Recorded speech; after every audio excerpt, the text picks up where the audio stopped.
अस्सलामु अलैकुम वरहमतुल्लाहि वबरकातुहू। रमज़ान से मुताल्लिक मसाइल चल रहे हैं, इतने क्वेश्चन आ चुके हैं। अगर सबकी एक एक करके अलग अलग क्लिप देने लगूं फिर तो बड़ा प्रॉब्लम हो जाएगा।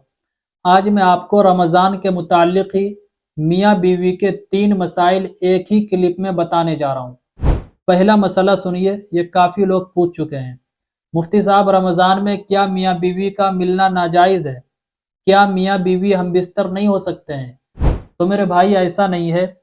दिन में जिस वक्त हमारा रोज़ा रहता है, यानी सहरी के टाइम ख़त्म होने से लेकर इफ्तार के शुरू होने तक, तो रोज़े के टाइम में जिस वक्त हमारा रोज़ा रहता है, यानी दिन में मियाँ बीवी का आपस में मिलना, हम बिस्तर होना, ये हराम है, नाजायज़ है। बाकी जैसे ही इफ्तार का टाइम शुरू हुआ, इफ्तार के टाइम के शुरू होने से लेकर सहरी के ख़त्म होने तक मियाँ बीवी आपस में मिल सकते हैं, हम बिस्तर हो सकते हैं। अच्छी तरह समझ लें, रमज़ान में मियाँ बीवी का मुलाकात करना सिर्फ दिन में यानी रोज़े की हालत में हराम है।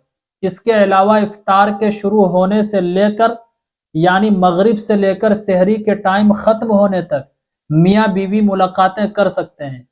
उम्मीद है पहला क्वेश्चन आप समझ गए होंगे। अच्छा, दूसरा क्वेश्चन है, किसी ने यह भी किया है, यह भी बहुत इंपॉर्टेंट है कि रोज़े की हालत में मियाँ बीवी का एक दूसरे को किस करना, लिपटना चिपटना कैसा है?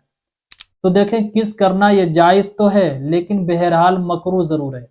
और मकरूह इस वजह से है क्योंकि जब मियाँ बीवी रोज़े की हालत में एक दूसरे से लिपटेंगे, चिपटेंगे, किस करेंगे, तो हो सकता है ख्वाहिशात के बढ़ने की वजह से मुलाकात तक की नौबत आ जाए और मुलाकात के होने की वजह से रोज़ा टूट जाए, इसलिए बचना ज़रूरी है। हाँ, रमज़ान की रातों में मुलाकातें कर सकते हैं।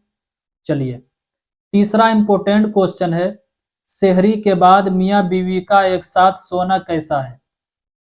तो भाई ये बिल्कुल जायज़ है, कोई हरज नहीं है, आप सो सकते हैं। सहरी करने के बाद मियाँ बीवी एक ही बिस्तर पर, एक ही बेड पर एक साथ सो सकते हैं, इसमें कोई हरज नहीं है, कोई दिक्कत नहीं है, नो प्रॉब्लम। तो मुझे उम्मीद है ये तीनों मसाइल आपको बहुत अच्छी तरीके से समझ में आ गए होंगे। अगर मैं तीनों की अलग अलग क्लिप बनाता तो टाइम भी लगता और हो सकता है इनमें से कोई मसाइल आप देखते, कोई न देख पाते। अब ये तीनों मसाइल मैंने एक क्लिप में जमा कर दिया, तो आपने तीनों मसाइल अच्छी तरीके से सुन भी लिया, आपको ये बातें भी मालूम हो गई और आपको ज़्यादा टाइम भी नहीं लगा। अगर आप भी पूछना चाहते हैं तो मुझे मेल कीजिए या इंस्टा पर डीएम कीजिए या कमेंट कीजिए, इंशाल्लाह उस क्लिप में ज़रूर आपको आइंदा कभी ज़रूर जवाब दिया जाएगा। अस्सलामु अलैकुम वरहमतुल्लाहि वबरकातुहू।